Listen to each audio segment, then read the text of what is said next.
Good morning. I was too lazy to open that curtain, and it is sunny and crisp fall morning. I am barely moving this morning. I can tell you this, since I quit doing cream in the morning, and my sinuses have been so much better, I've been accidentally noticing how I feel in the morning if I eat certain foods the day before, especially the night before. Last night I was sent a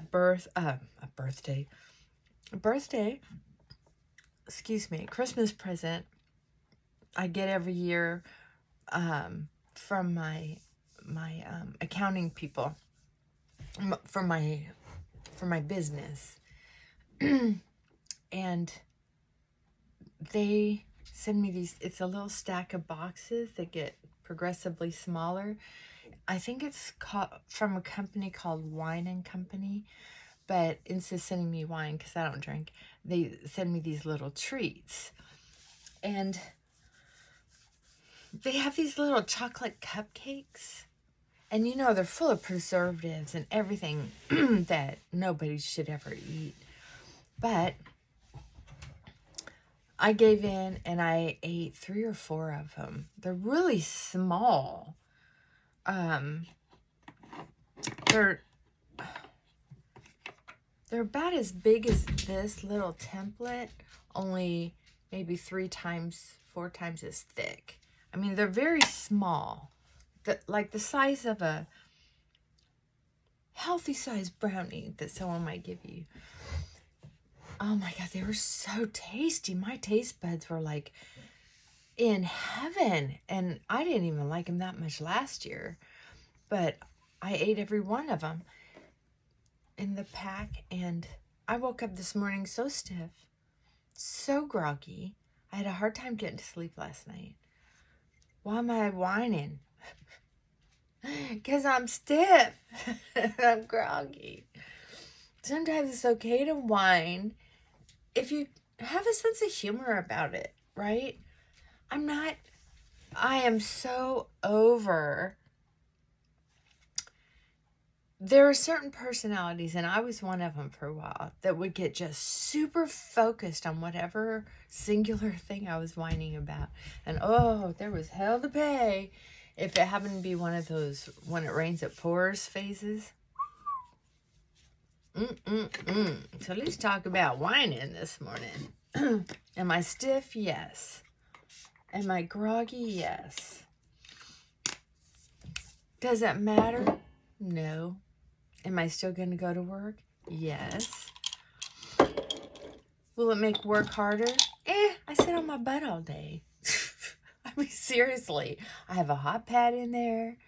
I could put another hot pad in there if I wanted to. No. I have a comfy chair. I have my dog coming and going.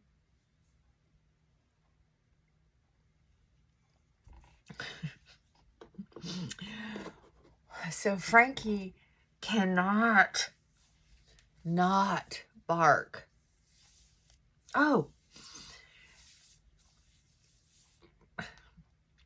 So he's out there barking at the neighbor's dogs. I told you they moved in. They've got dogs. And heaven, help me. Help me. Those dogs are, I think, getting along.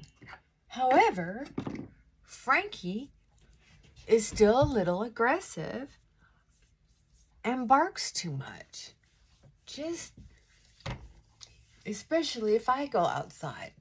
So I went out with him today to see if I couldn't get, maybe start going out there more often.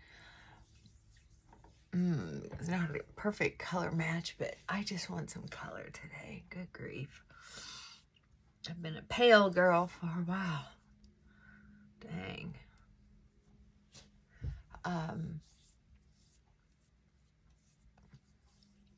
Anyway, I have that training collar on him, so I decided to It'll vibrate, it'll beep, and it'll also give a static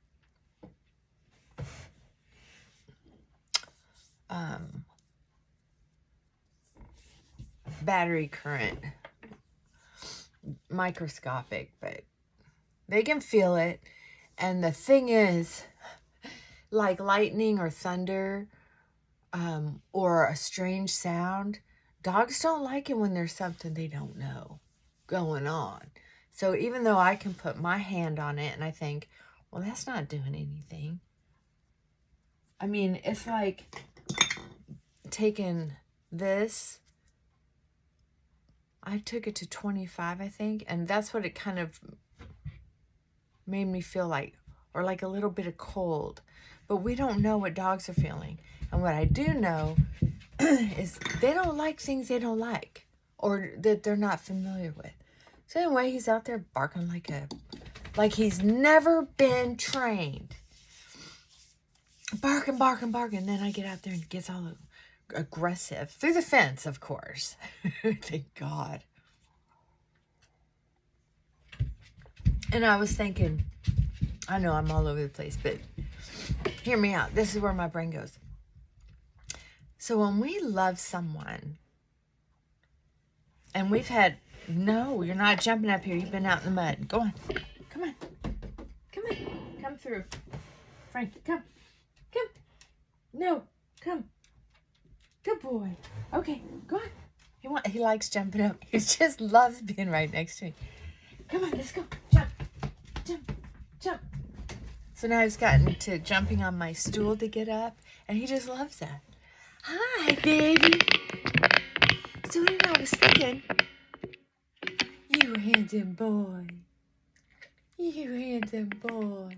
Aww. You baby. It looks like he adores me, but I think he likes my hand lotion. Yeah, I'm not falling for his sweetness. Wish I had a bigger screen so you could see both of us. I don't know. I might have to get an actual camera one of these days. I doubt it, but maybe. Okay, so where was I going? Eyebrows. So, I was thinking about how much of an irritation this dog is.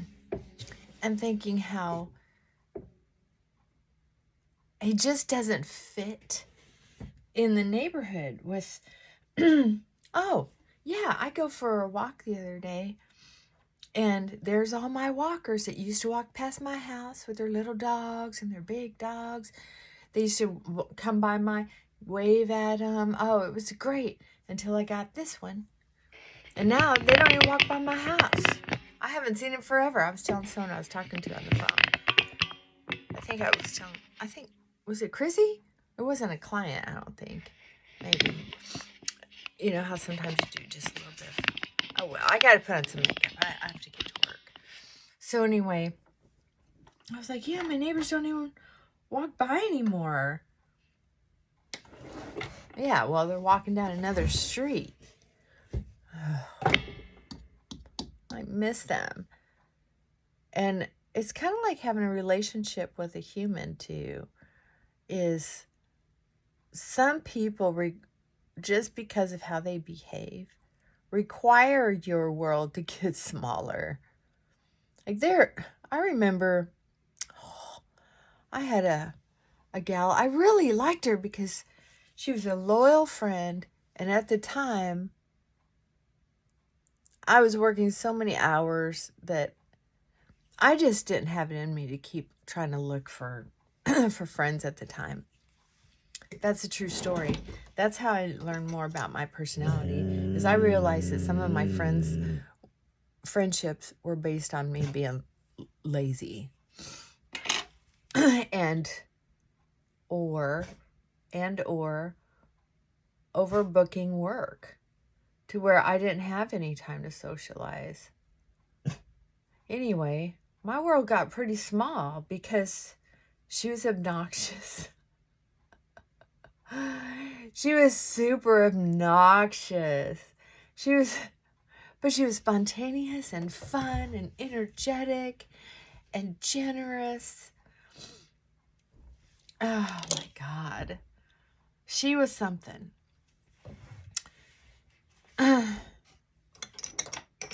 She was something. But anyway,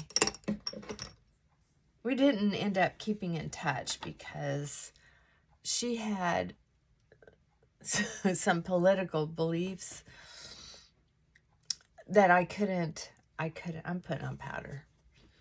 I couldn't support, and I had some that she couldn't support. At the time, I could not say anything bad, because I'm a rule follower, say anything bad about the government.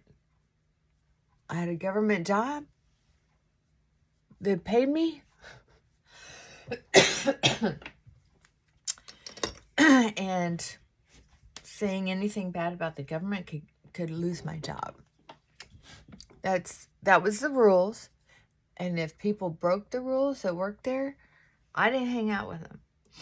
She didn't work there, but one time we went out to the mall, and she had done it before. And but she started talking about the president because it was election year. And okay, I'm gonna get that puffy part right there. Get that puffy part right there. See, you can see that puffy. That's where I start. Just like that. That's how I know I'm in the right spot. Anyway, she started going on about a president that was running. And she was loud. You know what's weird is most of my friends are loud and bold. And then I'm the quiet one withering in the corner going, but I love them. I love them. Because they get me out of myself, my little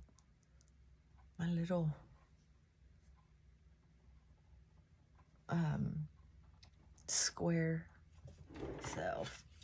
So anyway, I told her, I said, oh, you can't talk like that. You can't talk like that. What are you thinking? And then I also told her, because she wouldn't listen, I was like, how can you be a person that I love and talk like that? I don't get it. So anyway, by the time we left the mall, we were not friends anymore. The price was just too high. And to tell you the truth, until then, all the little things about her, I'll have to tell you some different stories about her sometime because, like I said, she was fun and spontaneous and just full of energy. But there were some things that, because she was so open, I just kept finding out about her personality and about the way she thought and felt about things. And I can tell you this, what I learned about her that day in the mall, I can't be friends. That's a line. That's one of the lines. That's a line where I cannot be friends with someone who behaves like that. Or even has that kind of talk in their heart. You know what I mean? It's like, dang, if you can do that, if you're capable of that kind of talk, I don't need to know that you do anything worse. If you do, that's my limit. That crosses my limit. So relating that to Frankie, out on the fence, I was thinking, you know, dude, you're so obnoxious and loud, and it's all coming together for me. I'm like, I'm not saying my closest friends are obnoxious. I don't mean it like that. I just mean they're more outgoing and outspoken and brave and, oh gosh, full of energy, even at our age. Not that we're that old, my God, 60-something's not that old. But I'm just saying, Sometimes I feel old. Hear him? So anyway, I was thinking, if he crosses one more line as far as aggression goes, like right now, I can handle his aggression by keeping him under wraps, keeping a leash on him out in front, keeping his training collar on him, which is about useless when he's locked in on something. He's just going to keep going. Very irritating, very sad. But thank goodness, somehow he stops just before he gets to them. Now, he's gotten right up to them, and I didn't have the collar on him, and people were just, like, so upset. Thank goodness they weren't mean to me. It would have broke my heart, and I miss them walking by. So anyway, I was thinking, and it kind of reminded me of her. That gal I was telling you about, where it's just like, okay, and I never thought that. I just kept thinking, oh, I'm putting up with her. Until that happened. And then I was just like, oh, I'm out. But looking back on it taught me a lot. I mean, I started looking back on it a long time ago when I was in therapy, because I was so lonely. And at that time I was in therapy, there were a couple friends that I have now that I had in my childhood that we lost track of each other and didn't see each other for decades. And now we're in touch with each other again. And oh, my life is so much better. Thank you, God. But they're clear across the country. And we can't talk all the time. And my friend Cindy, my God, she's I've never seen anybody that's as well off as she is and has such crappy internet where she's at. I don't know what the deal is. That girl, I don't know how she does it, but anyway, yeah, I would say Frankie's probably not the best fit for the neighborhood or for me, because it really does. It just upsets my nerves sometimes. But he has not crossed that final line. I'm going to tell you, here's where some of us have a really hard time making decisions about relationships. That dog is on the other hand, is such a perfect fit for me. Just like a couple of the friends that I have, Chrissy and Cindy, they are perfect friends for me. Comforting. They always know the right thing to say. And I know they would fight dragons for me. And that dog loves me so much and is so loyal to me. Frankie, come. But so hard-headed that it keeps me interested. Come on, let's go. So I don't know.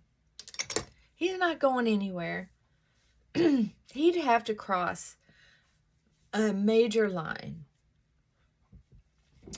Now, if you have a friend or a intimate relationship going on right now, and they're getting close to crossing a line, try not to have that anxiety.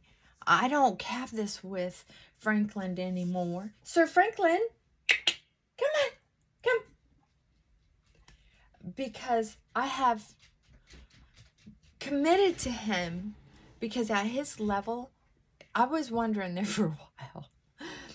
Good boy. You want to say hi? Come on, jump. Good boy. Sit. Okay. But I have lowered my stress level, my daily stress level, because I've accepted him in my life as he is. And I've accepted sometimes it's aggravating as all get out. All heck.